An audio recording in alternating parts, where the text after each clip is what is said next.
This is all new for you this morning. Our 7 Eyewitness News I-team is digging for answers about what took place during the raid by the FBI of Buffalo's City Hall last November. Our I-team chief investigator Charlie Speck reports City Hall is stonewalling when it comes to answers from the mayor's office.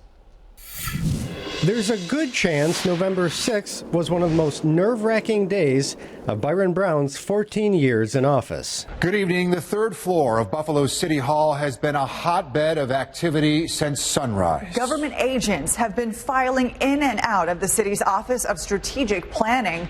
A day after the raid, the mayor told 7 Eyewitness News he didn't know what federal agents were looking for when they carried not just boxes, but whole carts of documents from room 315 of City Hall. Mayor, of course, we're all very interested in to find out what you do know or what you can tell us about the raids that occurred yesterday here at City Hall. I don't have any information about search warrants that were executed at City Hall in an office of the Buffalo Urban Renewal Agency. That's all I know. We tried to follow the paper trail, filing Freedom of Information Act requests for the mayor's emails, text messages, and voicemails on the day of the raid. We wanted to see what the mayor and his aides were saying to each other when FBI agents descended on City Hall.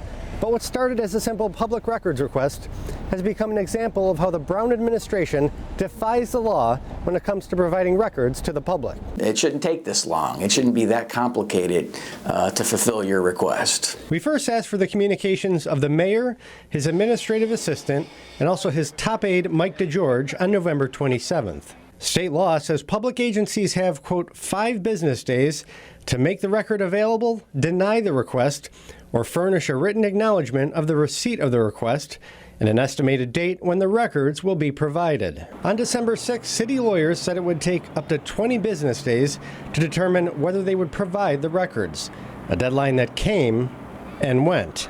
And the FOIL request was for emails and text messages from the mayor's office, and it's now been 25 business days, and I haven't heard anything back from the city. 30 days after the city's response, 10 days past the legal deadline, we finally got a city lawyer on the phone. He couldn't cite a reason for the delay, but said the mayor's office was taking care of it. Should I call Mike DeGeorge to check in on this stuff or what?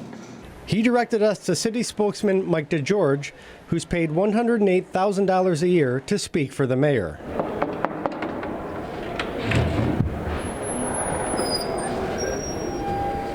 Hi, Mike DeGeorge here. You sent me an email yesterday saying that we'd get in touch to set something up, and the only I know, Charlie, right now is that it's up in law, and they're looking into it and trying to process it. Now, stop right there. We were told by the law department that our FOIL request, which we sent to the law department, was now being handled by the mayor's office.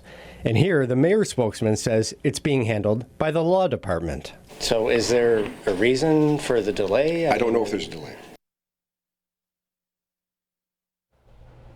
Now, FOIL law in New York State is permissive. So what that means is if the mayor wanted to make this information public, there's absolutely nothing stopping him from doing so in the interest of transparency. We'll have the full story tonight at 11. You know, it seems like the right hand doesn't know what the left hand is doing here, and it's a stonewalling effect basically that comes out of it. But it's not uncommon for the City Hall offices to do something like that, especially with the police department.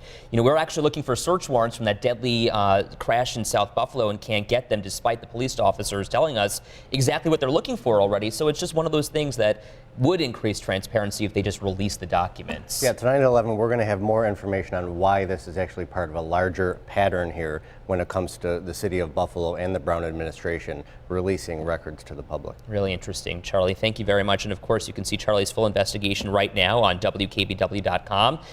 And you can see where Buffalo stacks up against other local governments when it comes to transparency. And all new for you tomorrow morning on 7 Eyewitness.